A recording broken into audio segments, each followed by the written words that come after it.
નમસ્કાર મિત્રો, કેમ છો બધા મજામાં? તો સ્વાગત છે તમારું આપણી યુટ્યુબ ચેનલ ઉપર. આપણો વિડીયો ઘણા દિવસથી આવતો નથી, એનું કારણ એમ છે કે મારે પગે અહીંયા રાખીને વિડીયો બનાવવો પડ્યો, કારણ કે પગમાં ગોઠણમાં થોડુંક ફ્રેક્ચર થઈ ગયું, પડી ગયો હતો એટલે થોડોક ટાઈમથી વિડીયો નહીં આવતો. આજે એમ થયું કે હવે આજ તો વિડીયો બનાવવો જ પડશે, એટલે મેં કીધું બનાવી નાખીએ. આપણે આજે એવી ટોપિક લીધી છે વિડીયોમાં, મિનરલ મિક્સર ઉપર વાત કરવાની છે. તો કે આપણી વ્લોગની ચેનલ છે, આપણે ફાર્મિંગને લગતા બધા વ્લોગ બનાવીએ, વિડીયો બનાવીએ છીએ. સાથે સાથે આપણે પશુપાલન પણ કરીએ છીએ. આપણે 2 ગાયો છે પાછળ તમે જુઓ, ને 2 નાની વાછડીઓ પણ છે, ને એમાં આપણે થોડુંક આગળ વધવાનું છે પશુપાલનમાં. એટલે આપણે આ મિનરલ મિક્સરના થોડાક મને અનુભવ થયા, એના વિશે આપણે વાત કરવાની છે. તો મિનરલ મિક્સર પશુને ગમે તે થાય, ખાંડ તમે ઓછું ભલે આપો, પણ મિનરલ મિક્સર તો 50 થી 100 ગ્રામ આપવું જ જોઈએ, બરાબર. એનું કારણ હું તો તમને સમજાવી દઉં. ખબર હોય તો આપણું પશુ પૂરું હીટમાં ન આવે. એનું કારણ મુખ્યમાં મુખ્ય હોય તો એના શરીરની અંદર અમુક મિનરલો ઘટતા હોય. આપણે કારણ કે પહેલાના જમાનામાં તો આપણે સરતા બધે માલ, એટલે એને જે જોતું હોય ગમે ત્યાંથી ખાઈ લેતા. પણ અત્યારે તો આપણે ઘાસ ને ઝીંઝવા નાન તેન વાવીએ ને યુરિયા ડીએપી નાખીએ, એટલે એમાં એને પૂરેપૂરા પોષક તત્વો જે જોતા હોય એ પૂરા મળી ન રહે. એટલે અમુક પોષક તત્વોની એને ડેફિશિયન્સી રહે. એટલા માટે એની પૂર્તિ કરવા માટે આ મિનરલ મિક્સર આપણે આપવું જરૂરી છે. મિનરલ મિક્સર ઘણી કંપનીઓના આવે, એમાં સિલેટેડ આવે અને સાદા આવે, 2 જાતના આવે. એમાંથી તમે કોઈ બી લઈ શકો, પણ સિલેટેડ લ્યો તો એ થોડુંક મોંઘું આવે, પણ એનું રિઝલ્ટ સારું હોય. એટલે મિનરલ મિક્સર તો પશુને 100% આપવું જ જોઈએ. પછી બીજું, તમારું પશુ જ્યારે વયાય 15-20 દિવસ થાય, પણ પશુની કેપેસિટી 5 લીટર દૂધ આપવાની હોય તો એ 1 લીટર 1.5 લીટર ઓછું રહે, બરાબર. એની પૂર્તિ તમારે કરવી હોય તો મિનરલ મિક્સર ફરજિયાત આપવી પડે. એની પૂર્તિ તમારે કરવી હોય તો મિનરલ મિક્સર ફરજિયાત તમારે આપવું પડે. એટલે મિનરલ મિક્સર તમે આપવાનું શરૂ કરશો એટલે 1 લીટર 1.5 લીટરનો ગમે તે પશુ હોય એને દૂધમાં તરત જ ફેર પડી જાય. પછી અમારે અહીંયા તો ઘણા બધા લોકો એવું હોય કે પશુ હીટમાં આવે, પૂરું આવે ન આવે કાંઈ નક્કી ન હોય, પણ ખૂટિયા પાસે ક્રોસ કરાવે તો ગાભ ન રાખે, ને કદાચ બીજદાન અપાવે તો ગાભ ન રાખે, બરાબર. થાકી જાય પછી છૂટું મૂકી દે ને એવું બધું થાય. પણ એમાં જો આ મિનરલ મિક્સર તમે 100% આપતા હોય તો એ પ્રશ્ન તમારે કોઈ દિવસ આવતો નથી. પછી બીજા નંબરમાં આપણે અહીંયા એવી માન્યતા છે કે ગાય હોય તો ગાય તમને આમ વરસથી 2 વર્ષ દોવા દે ને તો તમને એમ લાગે વાહ આ ગાય મારે બહુ સારી. પણ એ જ હંધાઈ કરતા પશુપાલનમાં મોટામાં મોટું નુકસાન છે.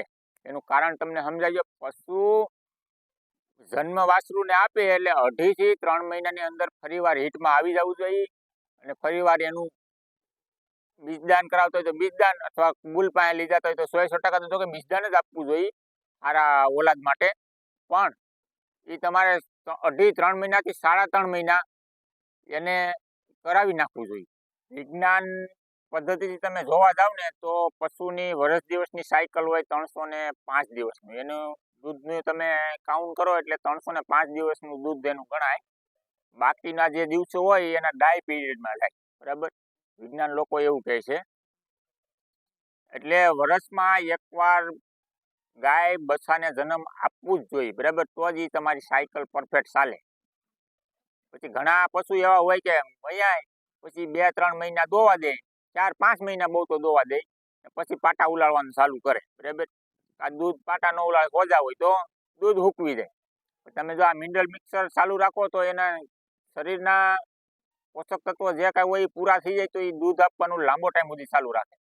ખાસ કરીને એ માટે મિનરલ મિક્સર આપવું જોઈએ. ને ભાઈ બીજા નંબરમાં જ્યારે પશુ હીટમાં આવે એટલે મોટામાં મોટી તકલીફ તો અહીંયા હું તમને સમજાવું કે પશુ જ્યારે હીટમાં આવે એટલે ઘણા એમ કે મારે મૂંગી ભેંસ છે, મૂંગી ગાય છે, ઘણા એવું કહેતા હોય. મૂંગું ભેંસ કે મૂંગી ગાય એકે હોતી જ નથી. બધી ભાંભરે જ્યારે આવે ત્યારે હીટમાં, બાકી મૂંગી ગાય હોતી જ નથી. મૂંગું હોવાનું મેન કારણ એક જ હોય, આવડું આ મિનરલ મિક્સર, બરાબર. બાકી મૂંગું એકે પશુ હોતું જ નથી. મૂંગું હીટમાં આવતું જ નથી એકે પશુ. આપણે આ મોટી ઓલી છે, ભ્રમ છે બધાનો મોટામાં મોટો. પછી ઘણા પશુ એવા પણ હોય છે કે માટી ખાતા હોય, ઘણા સોટિયા ખાતા હોય, ઘણા ખીલેવું બાબા જીભ કાઢતા એવી બધી આદત હોય, ઘણી નોખી નોખી ટેવ હોય. એ બધું કારણ એનું આવડું આ એક જ હોય, એના મિનરલની એના શરીરની અંદર ડેફિશિયન્સી હોય, બરાબર. ને ગાભણ પશુ હોય એટલે કદાચ વાસરું નબળું આવે એવું કાંઈ હોય. પછી બીજા નંબરમાં એવું હોય કે આપણે જ્યારે બીજદાન કરાવીએ એટલે મહિનો 1.5 મહિનો થાય એટલે દૂધ હૂકવી જાય, બરાબર. એના શરીરમાં વાસરું હોય તો એનું કરવું કે તમારી ડોલ ભરવી, પશુને કરવું શું, બરાબર. એટલે એ વાસરુંને ધ્યાન દે અને એનું કરે એટલે તમારે ડોલમાં દૂધ આવતું બંધ થઈ જાય, બરાબર. એનું કારણ મેન એ હોય. તો મિત્રો આ વિડીયો થોડોક ટૂંકો છે પણ તમે આખો જોજો, બરાબર.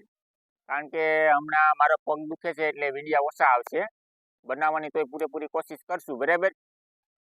ને આપણે કઈ એટલા બધા ભણેલા ગણેલા નથી થાય એટલી બધી, પણ પ્રેક્ટિકલ જે હોય એની હારે તો ભણેલાય ન આવે, બરાબર. એટલે આપણે જે અનુભવ કર્યા છે એ બધા પ્રેક્ટિકલ કર્યા છે, એટલે તમને વિડીયો બનાવીને કહેવાનું કારણ મેં નહીં, બરાબર.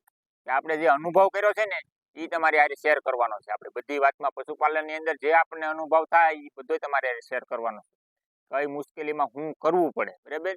એટલે આપણા વિડીયો જોવો એટલે તમને લગભગ 99% બધી માહિતી મળી જ જાય, બરાબર. ને કદાચ ઘણાને એમ લાગતું હોય કે આ મિનરલ મિક્સરનું પ્રમોશન કરે, પણ પ્રમોશન આપણે એવું નથી. મિનરલ મિક્સર ગમે ઘણી કંપનીના આવે, જો આ બે અલગ અલગ કંપનીના છે, બરાબર. એવું કાંઈ નથી.